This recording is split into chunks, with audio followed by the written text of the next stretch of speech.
Good afternoon and welcome back to Net Zero Live. My name is Carl Brown, I'm the head of content at Building Magazine, and I'm your chair for this session, which is sponsored by Aggregate Industries and is called Net Zero in the Built Environment, from Ambition to Action. The importance of net zero and developing sustainable solutions to the planet obviously cannot be overstated. And it is also, of course, of increasing concern to the construction industry, which will have a crucial role to play. A recent survey by Aggregate Industries shows 3/4 of senior construction professionals think that sustainability is important or very important to their business, while 4 in 5 says sustainability was an important factor when choosing one company over another. Last month, many of us will have seen the various pledges that were made at COP27. But how does the construction industry play a lead role in making net zero happen? How do we achieve that accelerated shift that we need to turn pledges into action? And how will we develop new green solutions and transition to new ways of sustainable thinking? Luckily, we have a fantastic panel today to talk about all of this and much more, who I shall now introduce. We have Louise Hutchins, Head of Policy and Places at the UK Green Building Council. We have Kirsty McCarthy, who's a Director of Sustainability at Aggregate Industries. We have Rory Bergen, who's Sustainability Partner at HTA, and Richard Twin is Associate Sustainability Consultant at Cundall. Each of our panelists will now talk for about 10 minutes each, which should leave us with lots of time at the end for your questions. If you want to ask a question, you can ask a question at any time throughout the presentations. Simply use the box, the questions box that you should be able to see on the right-hand side of your screen. But that's all from me for now. So I'm now going to hand over to our first speaker, who is Louise Hutchins from UKGBC. Louise, over to you.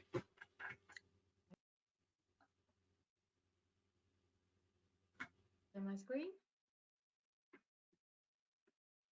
There we go. So, well, thank you very much for that, and thank you for organising this really important discussion. It couldn't be more important, could it? We've just finished COP and the crisis the globe is in is very clear, but in the construction and built environment industry, we've actually got a really important role to play. So, I'm from UK Green Building Council. The Green Building Council is one of many around the world, and it's a charity that was established in response to the climate and nature emergencies. And in the UK, we have over 700 members right across the built environment value chain. So from property developers, managers, owners, through to energy suppliers, many of the big banks, and so on. But we also have many public bodies as members as well, and quasi-public bodies, so NHS, MOD, Crown Estate, that kind of thing, and also very many local authorities are members as well. So we've got a very, very broad sweep, and our remit is broad. And what I wanted to talk about today were a little bit of the overview of the outcomes of COP27 and what that means for us as an industry. Wanted to talk about the roadmap that the UK Green Building Council has put together to show the role of the industry in decarbonising and what that pathway looks like. A little bit on where we're at, on the progress on that, and the opportunities ahead. So first on COP27 and the outcomes, I'm sure everybody's been following it for themselves. But I guess the headline message is that the window of opportunity for 1.5 degrees is rapidly closing. There's an emissions gap report published by the UNEP ahead of COP, which shows that we're now on a trajectory of 2.5 degrees, really, and there's no credible pathway in place for 1.5 degrees. And we only have perhaps a 50-50 chance of hitting 1.5 degrees this decade. So it's quite a stark run up to the COP. Nigel Topping, the UN representative, talked about the importance of 1.5 not as a target, because it's actually a limit, isn't it? It's a limit anchored in physics, and if we go beyond that, we have very, very serious consequences in terms of tipping points. And so every fraction of a degree above 1.5 means that we have to come back from that. It means that every ton of carbon released now really does need to be captured and sequestered. We're in very, very difficult ground. So going into COP27, that was the picture. And Antonio Guterres, the UN General Secretary, said that there were two overriding themes for this COP. One was justice and the other was ambition. And I think both are useful frames and lenses for the COP, but also for our world in decarbonising the built environment, because the two have to go hand in hand. At COP, we saw some progress on justice, didn't we? So we saw the agreement of a loss and damage fund with over 200 participating countries, but the details of that are yet to be worked out. But that was absolutely crucial to keep the global consensus around the COP process together. But where did we get to on ambition? Really, that was very disappointing, wasn't it? We had really a number of fossil fuel lobbyists attending COP, outnumbered Indigenous people 3 to 1, and really dominated the negotiations in a really unhelpful way. The efforts from COP26 to ensure global emissions peak before 2025 weren't continued. And in fact, the final text from COP27 didn't include any further phase down of coal or phase out of fossil fuels more broadly. And then in the final moments, actually some ambiguous wording around low emissions energy made it into the treaty, prompting fears around a sort of an endorsement of gas going forward. And unfortunately, the COP text itself, the reference to 1.5 degrees itself, was moved out from the main text to in the international must-do section, as it were, to a scientific chapter. So it's very, very disappointing outcomes from COP. But what does that mean for us in this industry? Certainly from our point of view, the way that we see it is that the built environment in Britain is the second biggest emitter of emissions in the UK. So we have a huge responsibility, but also you could see it as a huge opportunity to contribute to the solutions. And it's the work that's done between COPs, isn't it, that now becomes really important. We see that the COP processes themselves are not going to deliver the solutions. It's about what we do in between, and particularly as we do what we do as from an industry point of view. So I just wanted to very briefly run through the roadmap that the UK GBC put together over a year ago now, just over a year before the Glasgow COP, that shows the emissions trajectory that we need to see for the built environment. So you see here the blue piece at the bottom is the buildings non-domestic emissions that are needed. It's going to move this pop-up that's on my screen. Oops. No, that's not right. Let me just see if I can get that. Can you still see the presentation?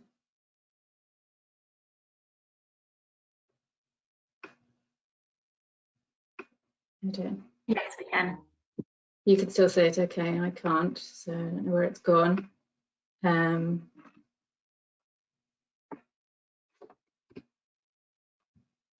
Okay, I don't know how to get that back then.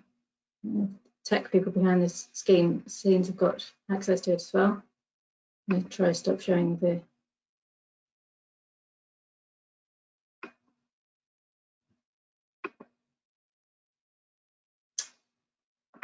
There we go. So this shows the trajectory. So it shows the emissions from the built environment up to the present day, and the trajectory that we need to have going backwards, going forwards. So you can see the trajectory is really very steep, and we have this huge responsibility. There's a dotted line there showing business as usual, and we're very, very long way from where we need to be. So this report sets out a pathway for the emissions reductions that we need to see. It's got a technical report showing the details behind it.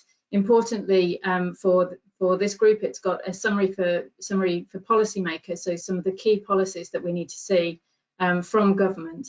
and stakeholder action plans. So for every part of industry, for every section of industry, it's got stakeholder action plans which sets out what you can do in your part of industry to make sure that you're on this trajectory. It has 5 key priorities, this roadmap. It argues that we need a nationwide retrofitting of existing homes, energy performance disclosure for non-domestic buildings, and we're still some way off seeing that from government. We need to see design for performance approach to new buildings. We need to see on embodied carbon, we need to see measurements and limits, and on national infrastructure, we need to see investment based on net emissions. So clearly the largest chunk of the emissions reduction we need to see is on retrofitting of existing homes. The operational carbon piece there you can see in blue at the bottom, it's 48% of the UK in built environment emissions, a really important part. And government has got a really important role to play in setting out a comprehensive strategy about how that should be done, and industry has a really big role in upskilling and developing robust supply chains. On energy performance disclosure for non-domestic buildings, this is a really important aspect, and a lot of commercial building owners and managers are working hard on that to make visible the performance of their buildings. On design for performance in new buildings is a really important area. The government is going to set out new standards for homes and buildings, and is going to do a consultation on that in the spring, and set out what the new standards should be. UKGBC has been doing a piece of work to look at the draft proposals on that, and they're really very weak compared to what is needed and what the roadmap sets out. So we're very concerned about that, but it's an opportunity to make sure that buildings going forward from 2025 onwards really are net zero and resilient to a changing climate. So that you can see the trajectory that we need on new buildings, and we need a really big shift in national government policy, but that also does mean industry stepping up in response to that, and very, very big change in the performance of new buildings. On embodied carbon, we're seeing, unfortunately, very little policy coming forward from government on this, although there is a lot of work being done by industry to start to find common approaches to measurement and reporting and driving down emissions from embodied carbon. That really will need incentives and metrics from government to take the lead. And then on national infrastructure, this must be based on the net emissions impacts, and we now have the UK Investment Bank, and its priorities really do need to be strongly tied to the emissions trajectory of the built environment. So in terms of progress, unfortunately, the biggest chunk of that being in the retrofit of homes, people will probably be aware that we saw a collapse in the number of installations on home retrofits, and that's flatlined recently, and the Committee on Climate Change has warned that we're seeing no sustained reduction in emissions from buildings, largely because of lack of government policy in this area. Just last week, the Jeremy Hunt in the autumn statement did for the first time say that emissions, that energy efficiency would now become just as important as energy generation, and set a new target of 15% reduction in emissions from the built environment by 2030. So that was very positive to see, but without a coherent policy and set of policies and investment behind that, we won't be able to meet that goal. So we're very much looking forward to the government coming forward with a proper strategy on that, as well as headline targets. And you can see the progress here that we need. It's just on a completely different scale to where we're at the moment in terms of the number of installations that we need on heat pumps and the change in the efficiency of homes.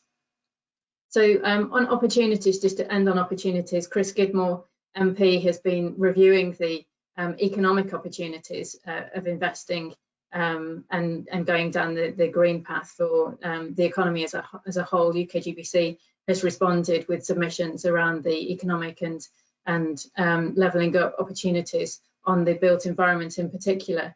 And they fall under these 5 areas where there really are some very, very strong opportunities, not only to meet our climate and nature goals, but also to boost the economy at a time of recession. So, as I say, number 1 on that list has to be retrofitting existing homes. It's a huge opportunity for businesses right across the country to grow in terms of skills, productivity, and economically. Retrofit of commercial and public buildings also absolutely crucial.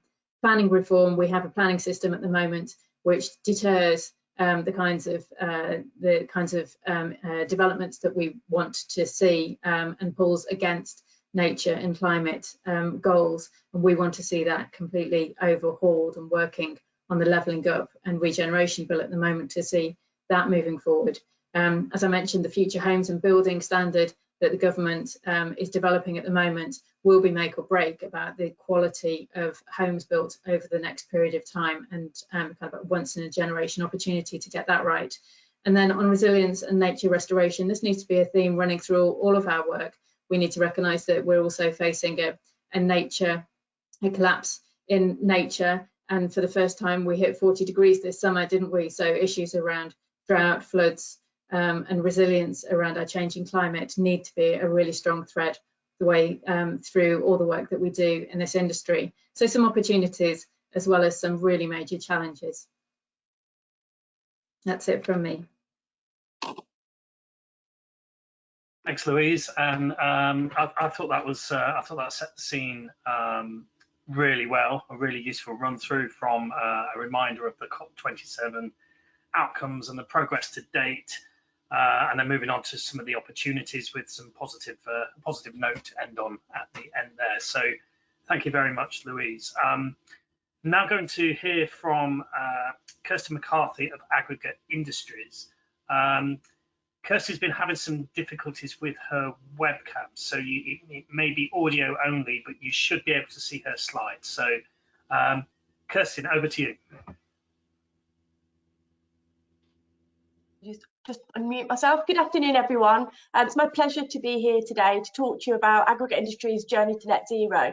And I thought that was a great setup from Louise then, just setting the scene in terms of COP26 and the commitment from the built environment and the requirement we have to decarbonise.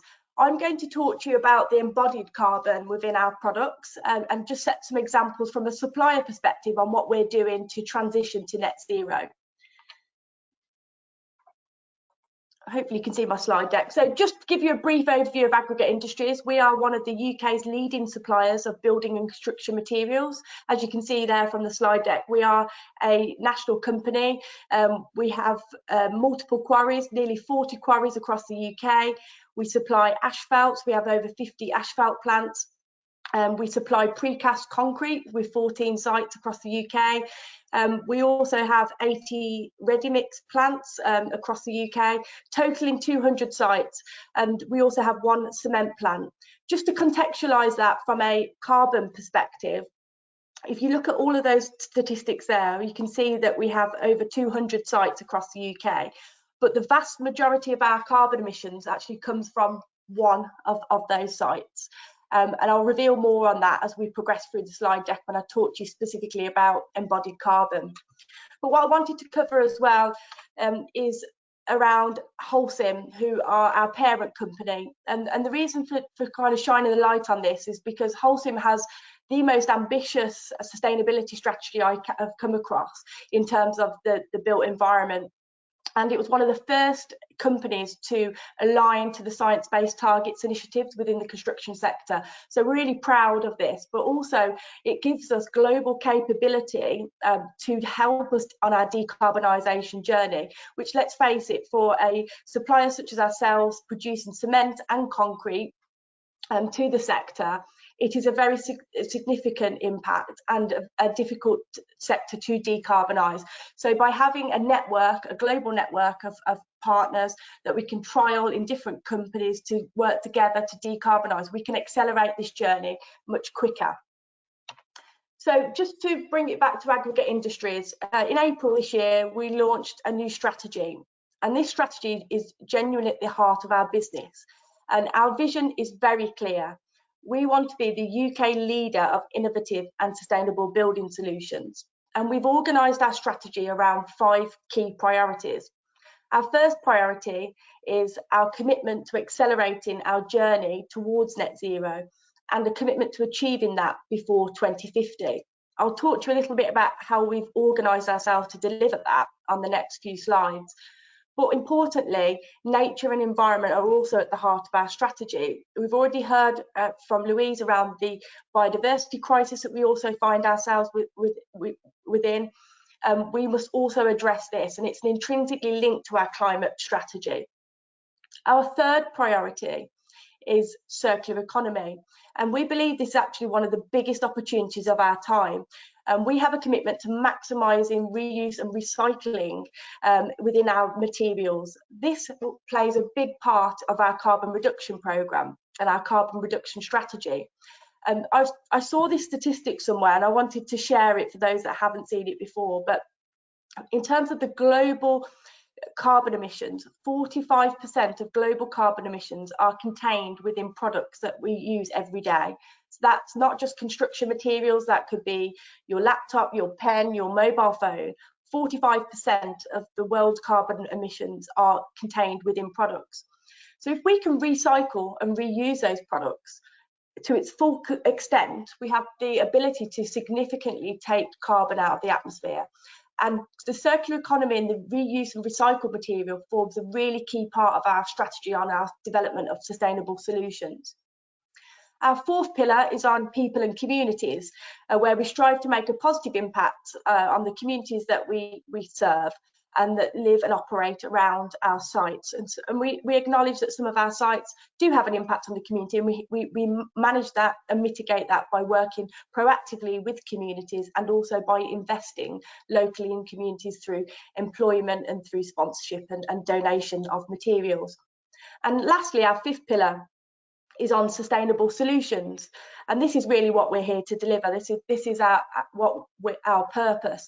We will have a commitment to innovate and be the leading supplier of green construction solutions in the UK. So how do we do that? This slide just gives you a brief overview of our impact, which is vast and significant. So at the very start of our journey, our commitment is to acknowledge that we do have an impact, a global impact on carbon emissions. So for example, last year we emitted over 1 million tonnes of carbon dioxide into the atmosphere through some of the activities you see here on the slide in front of you. But what that means is that those emissions from a supplier perspective, the creation of the products that you will use and consume, translates into embodied carbon. And my next slide will reveal the embodied carbon of our products. So what's in our carbon footprint? As I mentioned, we're a large supplier to the UK market, and these are just some of our products. And what I'm giving you here is very much an average value of the embodied carbon footprint of our products. So let's take asphalt, for example. So per tonne of asphalt, there is typically 52 kilograms of CO2. If we look at our aggregates, again, this is very averaged. It's typically 7 kilograms of CO2. If we take concrete, we start to increase our footprint here. So our ready-mix concrete is around 454 kilograms of CO2. And then cement, as I already mentioned at the start of our presentation, is a significant contribution to our carbon footprint and has 730 kilograms of CO2 per tonne of cement. So it's a real challenge for us to get those numbers down to zero, but that is our commitment and what we're working towards. And we've already had some significant success. So what's our strategy for dealing with this? So in the first instance, we need to know and understand our impact, and we need to have accurate and reliable information. So we've spent an extensive amount of time mapping out all of the carbon sources and mapping out the opportunities for our business to decarbonise. Every movement, every incremental change we make to decarbonise our business translates into a lower carbon within our products. So what you see in front of you in the centre of the slide is our current carbon sources. So we use electricity, petrol, diesel, natural gas, kerosene, coal, and then there is a chemical reaction associated with the production of cement, so that the coal and chemical reaction are cement specific carbon sources, but the rest we use a multitude of fuels that allow us to produce our products. And what we essentially need to do is switch from the dark blue to the lighter blue, amongst other things, and that's our strategy for reducing our carbon emissions. It starts with renewable electricity, because if we can produce our own energy, then not only is it cheaper, it's more resilient, it makes our sites more resilient, and clearly it's then a green source of energy. But importantly, because of the fact that it's a lower cost, it makes a business case for electrification of our operations even better.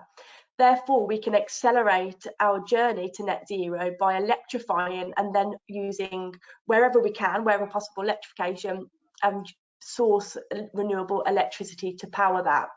For some of the other fuels that we have, such as petrol, diesel, natural gas, there are existing fuels that we are trialling at the moment. So we are switching to biofuels, and we've signed multiple NDAs with companies to trial hydrogen specifically for our asphalt plants. That's a very hard product for us to decarbonise, so our focus there, we believe hydrogen will be part of the solution.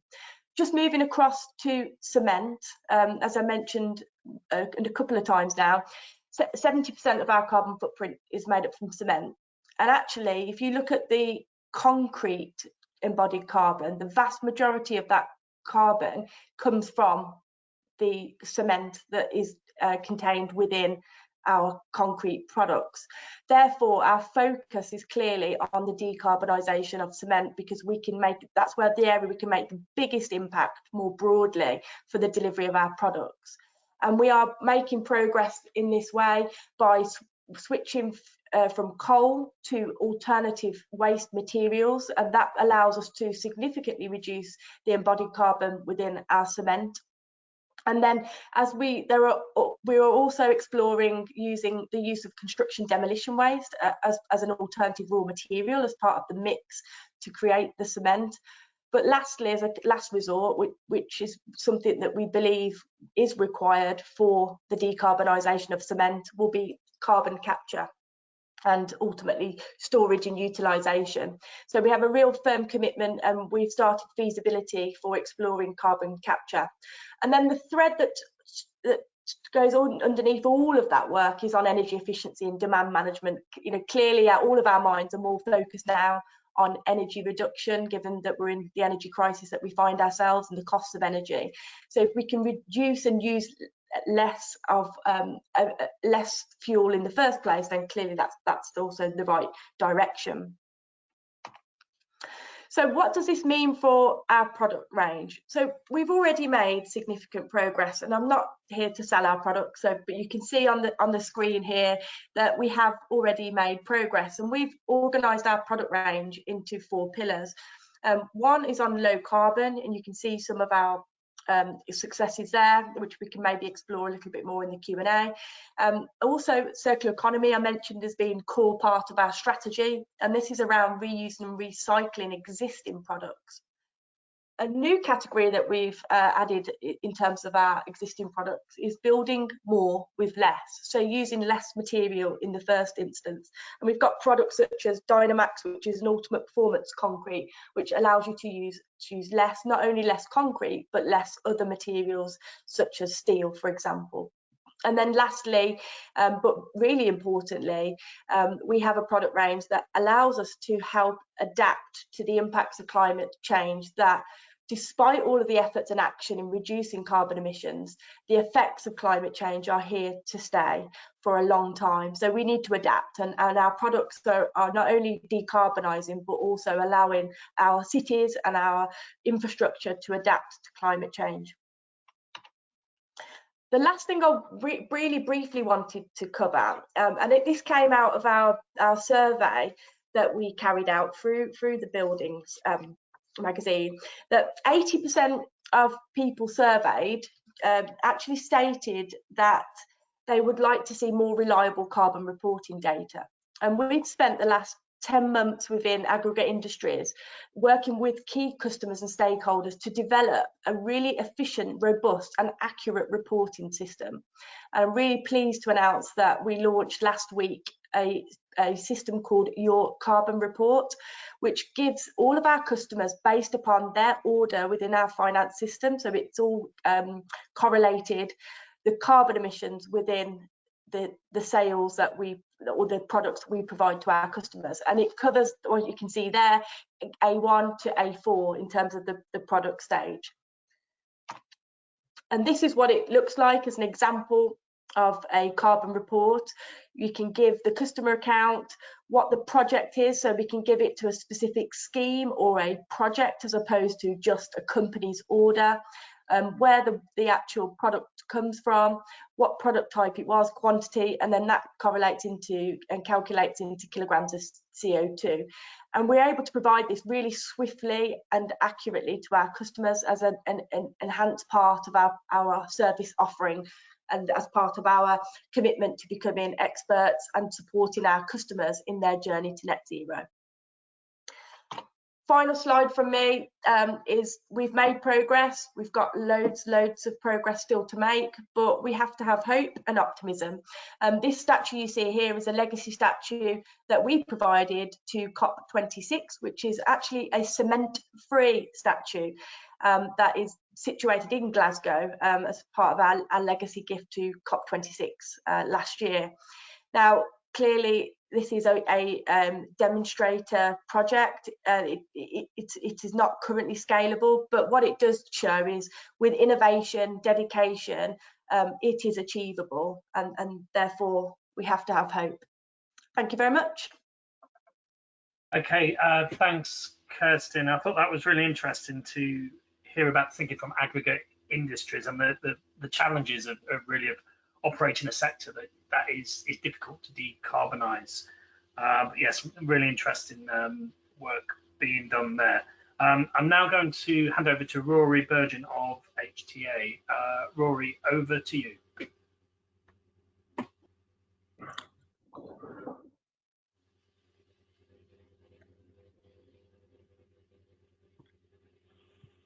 So at the moment, I'm just seeing you, Carl. Okay.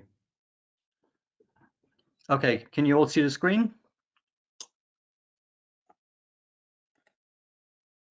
Yes, I can see it, Rory. Okay, thank you. So, HTA are a substantial organization of over 250 people, and I manage the sustainability function within that. So it's a group within the practice that focuses entirely on sustainability issues, and we've been in operation for about 15 years now, and very busy for all of that, dealing with all the issues that we've just been discussing. And some of the areas that we think we've made progress, or where we feel is a beneficial direction for us all, is in the sort of activity where we're bringing together all the disciplines and all the services together to bear on the project at the same time. So we try and look at the project in sort of all design stages and at all scales at the same time. And particularly when thinking about carbon emissions, that it's really important that we make the right decisions at the earliest stage of the project. And we like the idea of long-term strategies, and it's one thing that really government haven't been brilliant at providing for some considerable time. You know, we had a pretty good long-term government strategy back in about 2006, 2007. But since then we've not really had a proper trajectory. So it's really helpful for us as designers and for suppliers to have that clear long-term strategy and a hint of, or an indication of, where regulation is going to go and when, because that enables people to invest in factory production, invest in decarbonization, and so on. So from our perspective, it's really better if we are all aiming for the same targets at the same time, because that enables us to sort of work collectively and to bring down the costs of action, rather than us all kind of working in a little bit on silos and then trying to do one action at a time, or to work on small exemplary projects, where really it's the entirety of the construction system's output is the goal. And I just want to illustrate on these slides that sort of long-term trajectory for some of our larger projects, where we can see how we're going to decarbonize the construction over a period of time. The RIBA 2030 climate challenge is a structure that we use a lot to guide us. But we also use sort of our own tools to illustrate to clients the radar diagram on the right, that there are a lot of issues which all combine to make a good project. So of course we have to focus on carbon emissions, of course we need to look at biodiversity and so on, but also all the themes about, you know, social justice, about cycling, getting people out of cars, and so on. All of these are required to be thought of at the earlier stage of projects. And for a few years now, we've been mapping a number of our projects, particularly the projects that myself and my team are involved in from the detailed design perspective, and mapping them against the RIBA 2030 climate challenge. So this is a schedule of those projects. Each blue bar is an individual project. They vary widely in scale, and this is energy, operational and unregulated energy per square meter per annum. And you can see the red line. So these are organized in terms of time. So oldest on the left, newest on the right, over a sort of a 4 or 5 year period. And so you can see there's a downward trend. It's not as steep as we would like, but it is downward, and that's partly because of client keenness to move in this direction. Some of our clients are keen to go further than regulation because the funding schemes that they rely on are asking them to do so. So there's brilliant push from the investment community, whereas in some cases there's slowdown from government regulation. So and that's certainly a first in my career, where we've seen, you know, more push from investors than we sometimes see from regulators. And then of course a lot of our projects are in the southeast and in the London area, so we have the added bonus or the benefit of the GLA standards being higher than building regulations, whereas, you know, lots of authorities outside of London are still pretty lax when it comes to all of this. And the points, the discussion, you know, in earlier speakers about embodied carbon is really only a subject that comes up in London and some of the metropolitan authorities, and it often doesn't come up in other local authority discussions. So there's a lot of work remaining. A lot of work needs to be done. But for us, in the data we're capturing, we're seeing a slow but sure downward trend on that.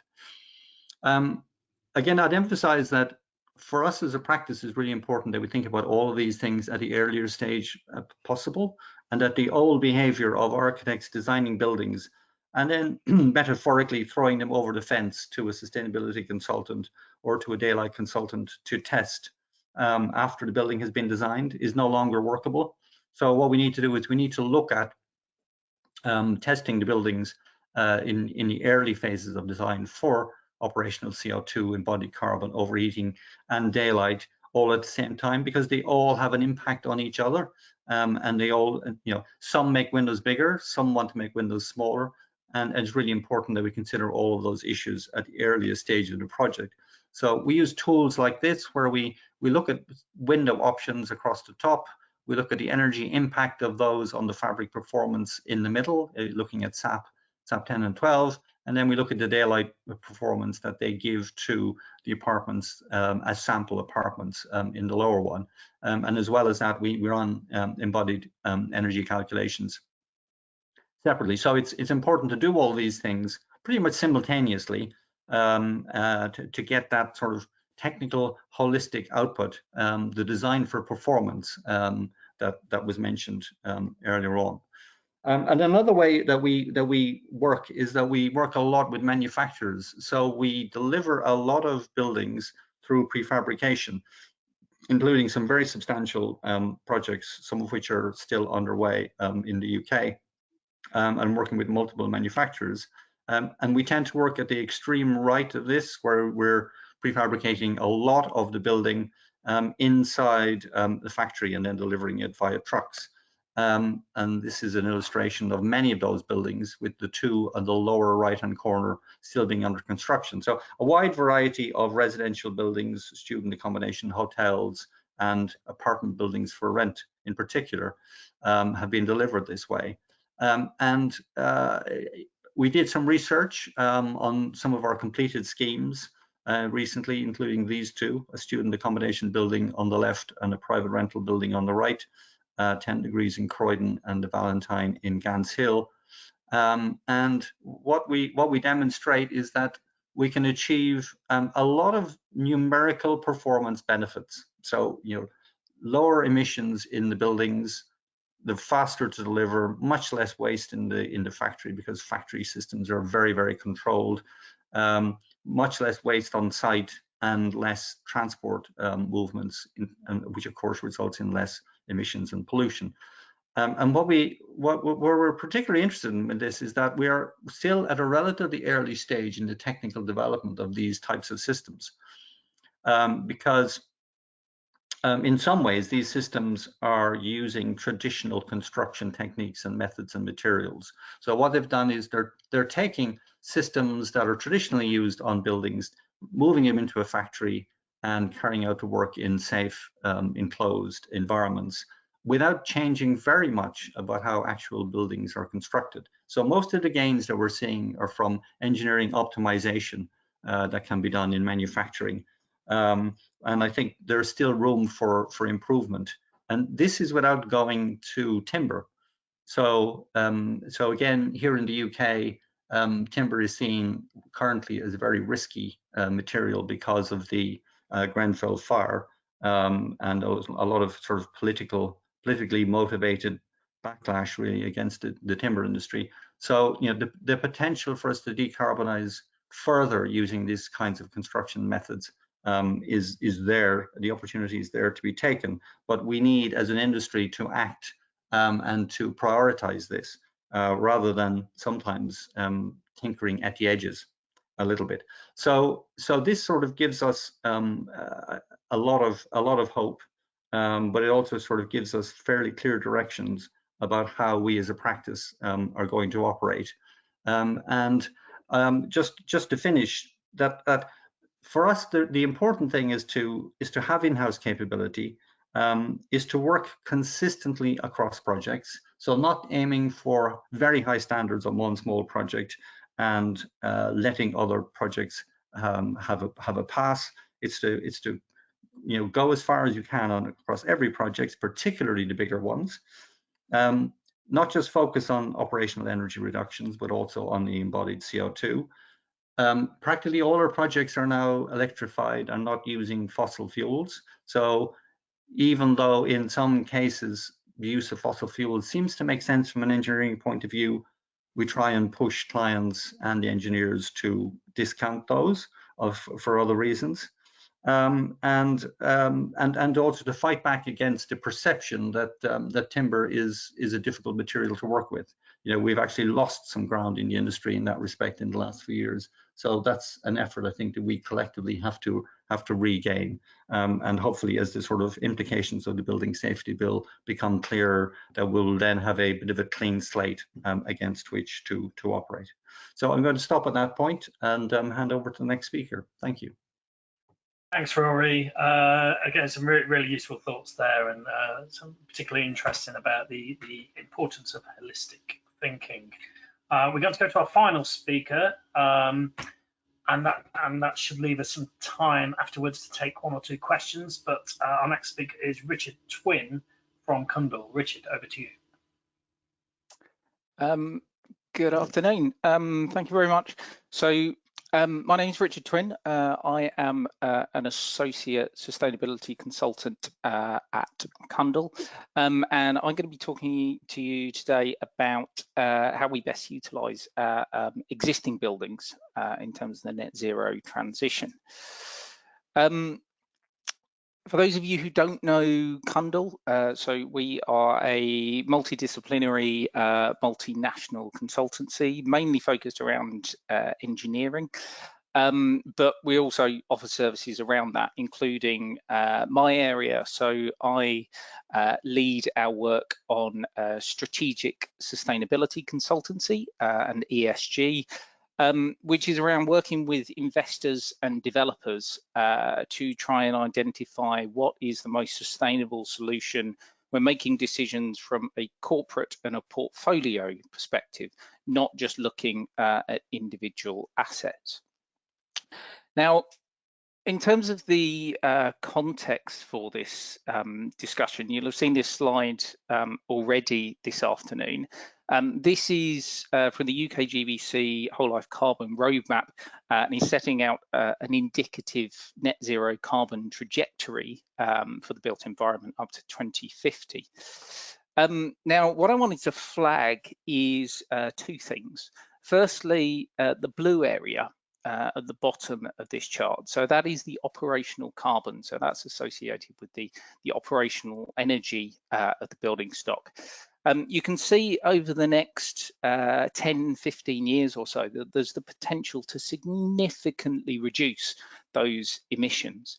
The reason for that is the relatively cost-effective nature of energy efficiency improvements and decarbonising heat and electricity.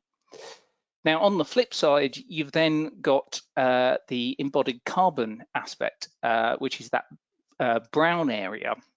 Now, you can see actually over the next 15, 20 years or so, it actually stays quite stubborn in terms of how high it is, to the extent that by the early 2030s, we may even be reaching a point where the embodied carbon of construction activities may account for more carbon than the operational energy of the entire existing building stock. Now, this just serves to highlight how careful we potentially need to be about embodied carbon and construction activities. And that has led in the last couple of years to more of a focus on prioritising retrofit. So the Retro First campaign from Architects Journal has been very vocal in raising this as an issue. But the point here is that no one's saying that you shouldn't be building new buildings, but rather we need to be challenging ourselves when we are looking at new construction. Do we actually need to be demolishing and rebuilding a particular building, or is there a more efficient way in carbon terms to make sure you have the same allocation of space and utility?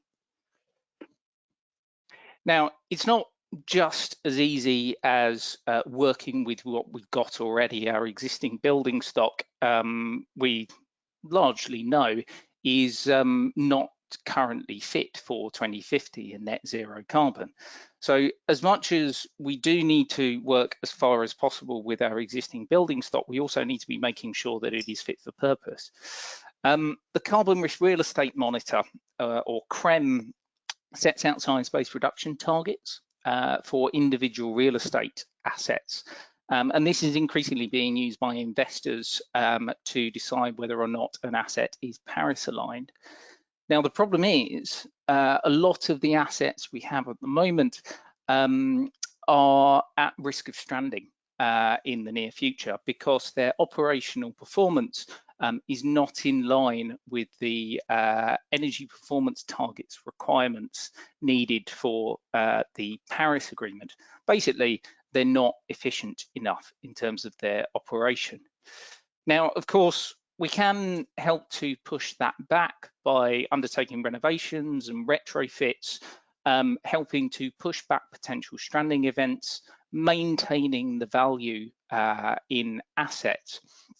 But this is going to be one of, I think, the biggest challenges for the real estate and construction industry over the next 20 years, is basically trying to create a pathway where we're balancing between minimizing carbon intensive construction activities on the one hand, and we are reducing the risk of stranding at an individual asset level on the other hand, in terms of operational performance. Now, the thing is, there is no clear answer to how we do this, and I'm not going to try and answer that this afternoon. But there are different ways of doing it for different types of buildings, and we need to be quite careful about setting out what these different pathways would look like. Now, this is just an indicative set of interventions looking at an existing office building for how you would get it down to net zero carbon energy intensity targets. Now, they're quite generic in terms of interventions. These are likely to be relevant to most buildings. But the point is that the way you actually implement them needs to change according to the individual asset.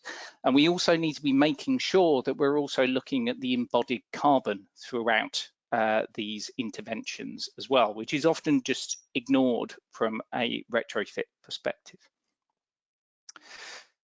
Now, at one end of the spectrum in terms of retrofit, you potentially have more significant renovation works. So looking at significant improvement to the building fabric and building systems, renovating much of the building, but importantly, trying to retain as much of the building structure as possible. If there is one thing you can try and do in terms of retaining an existing asset, it is trying to keep hold of and utilize the existing structure, because up to half of the upfront embodied carbon of a new building can be tied up in the structure. So if you're reusing an existing structure, then you're automatically making quite a big saving on embodied carbon.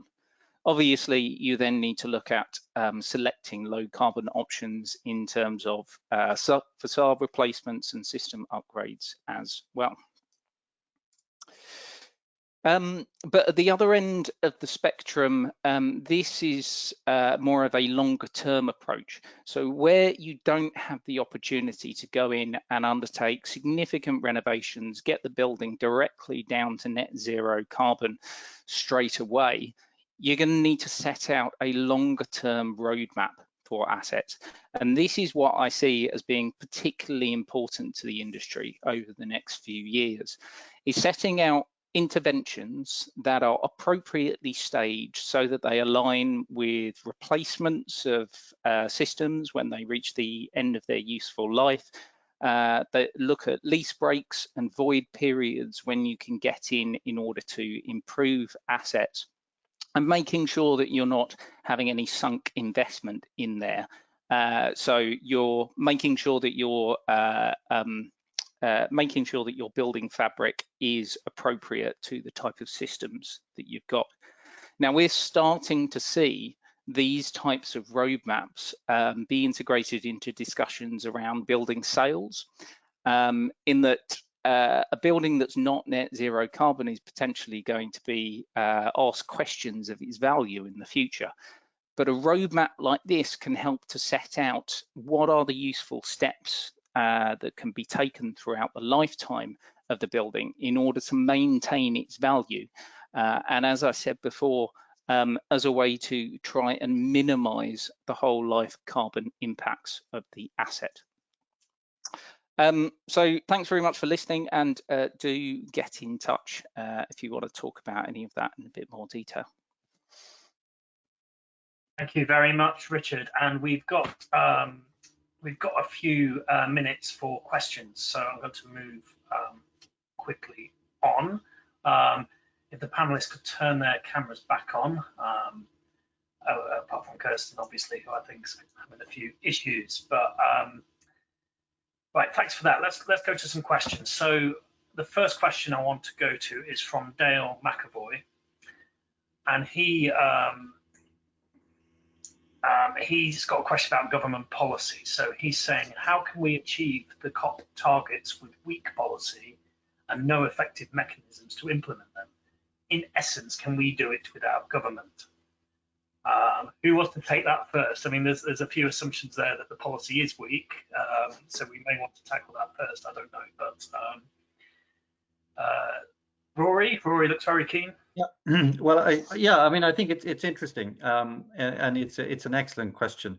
But I think that we're kind of beyond the point where we should wait for government or look to government, because as we've seen in the last 15 years, government policy comes and goes at a speed that's seriously unhelpful. So I think, and our construction projects often take 4 or 5 years to mature and deliver, by which time we've had probably 5 housing ministers on a normal schedule. So no, I think government policy and regulation is sort of useful perhaps as a backstop, but for a level of ambition we need to, as a group of individuals and companies, need to agree that we're going further faster and just get on with it. Okay, Louise, do you want to come in? Yeah, the government's official advisors, the Climate Change Committee, make it very clear that to have transformation within the built environment, in fact, right across the economy, we do need really bold government leadership on this to set the level of ambition and create the framework. Clearly, that's been very lacking over recent years, and for that reason, the Climate Change Committee say that we've seen no sustained progress. I think no sustained progress is a little bit harsh, because industry, as we've seen today, is doing great work in setting its own standards, in innovation and in driving forward progress. But what we're seeing is great efforts made by some companies, an increasingly large number of companies and bigger companies. But to make that the normal, we really do need to see government policy in place. And I think it's part of all of our jobs as well, not just to focus on our own businesses, but to be champions of more ambitious policy, and to make sure that government understands that if it puts forward much more ambitious, bold policy, it will have the backing of industry, that we welcome it and we see the economic opportunity of it as well. What would an ambitious policy look like, Louise, for you? Is it about funding, or is it about, I don't know, regulatory changes? Or, I mean, you mentioned planning earlier as one of the things that needs to change. Yeah. So. It's a mixture, isn't it? So, for example, the largest area that needs to be decarbonised is our existing homes.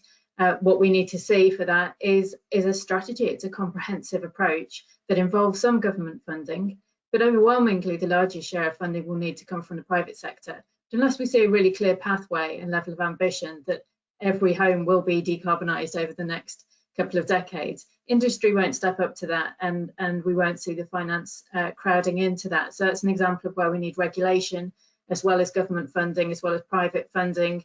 We need things like an energy saving stamp duty that will incentivise homeowners to use their own money to invest in that. And that's repeated right across the different portfolios, across commercial, retrofit and embodied carbon. We need to see really strong metrics from government saying, look, this is the standard we need to reach by this time, and industry will rise to the challenge. We've already seen sort of huge ambition across different sections of that. That's making, we need to have a level playing field and give those that are front runners the opportunity to have a level playing field, so that others have got the same metrics for success. Yeah, so sorry, if I could just follow up on that. So I think the key thing for me is about certainty of policy. We have been chopping and changing for years. I spent years lobbying government around the home retrofit, and I'm not sure I will want to do that again. But one of the key things was that money did start coming through at various stages. Obviously, we had the Home Improvement Fund. We've had various different green homes grants over the years that have just been tap on, tap off. And that's no way to build a market. I think a bit of certainty, and almost when it comes down to the policies, they're almost less important than just saying what you're going to do. Because actually there's an awful lot of investors that want to be putting money into this, and there's an awful lot of innovation out there. We just need a consistent regulatory framework. And I'll say things like mandatory operational energy ratings for commercial buildings. There was a consultation on it 2 years ago. We still don't know whether they are going to be introduced from next year. It's supposed to be, according to the consultation. So just a bit more certainty about what's coming. Okay. I don't know whether Kirsten, whether you've got any thoughts on that. Yeah, yes, just to add, I think it's not just around policy, I think it's around standards as well. So, you know, the solutions exist today. We could put more recycled material into some of our products, but building standards will not allow that. I think we need a shift in mindset around standards as well as policy. And for us as well, because the products that we develop are already available to the market, that there needs to be some policy changes that help incentivize companies to invest in low carbon products, so that then we can create a market that allows it to be economically viable to continue that investment, to continue to innovate and to continue to accelerate decarbonisation at scale. Okay, thanks, Kirsten. I'm going to go to a question now from Paul Emerson. I think this is in response to some of the stuff that Richard was talking about a few minutes ago, but it's after some advice, really. He's saying, how would you advise a small practice to take a holistic approach to design where resources may be limited, but domestic clients may be keen to limit their footprints, say planned extensions? So how easy is it to take that kind of approach that you talked about, Paul, if you're a small sort of design practice and with limited resources? Is that maybe more one for Rory, actually?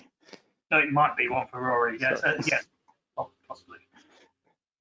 Well, I think there is plenty of good advice out there. I don't think there's any scarcity of good advice, and there are plenty of good standards and so on to take advantage of. I think I do understand the problem of the small practitioner wading through, you know, lots of detailed standards.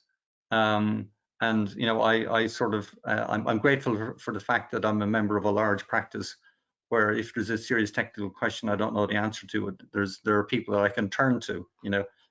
So I suppose in these sort of circumstances, you know, practices getting together and you know, aggregating their workload and aggregating their expertise is probably the way to go. You know, there is a lot of expertise out there.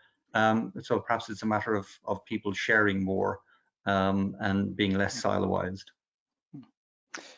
Okay. I think probably just to add to that as well, the don't be afraid to challenge the client. Yes, more of a ambitious approach from individual practices is important. But ultimately, if the client wants to achieve something ambitious, they need to make sure there are the resources around the table in order to do that. Now, it can be more difficult to coordinate across design teams than in-house, but ultimately make clear to the client, well, what do you actually want to get out of this? Because we need to be making sure at an early stage that we thought about all of these various things. Okay, thank you, Richard. I think I've just noticed that we've overshot slightly, so we are out of time. It's gone very, very quickly, but I think that's all we've got time for today. But a big thank you to our 4 speakers, Louise, Kirsten, Rory, and Richard. You'll be able to watch this session back on demand. A couple of people have sent questions through asking about whether they can rewatch it, and you can. You can watch the session back on demand through the events bit on Building's website. As indeed, you can watch all of our Net Zero Live sessions this week. But that's all from me. Thank you very much. Goodbye. Thank you. Okay. Thank you.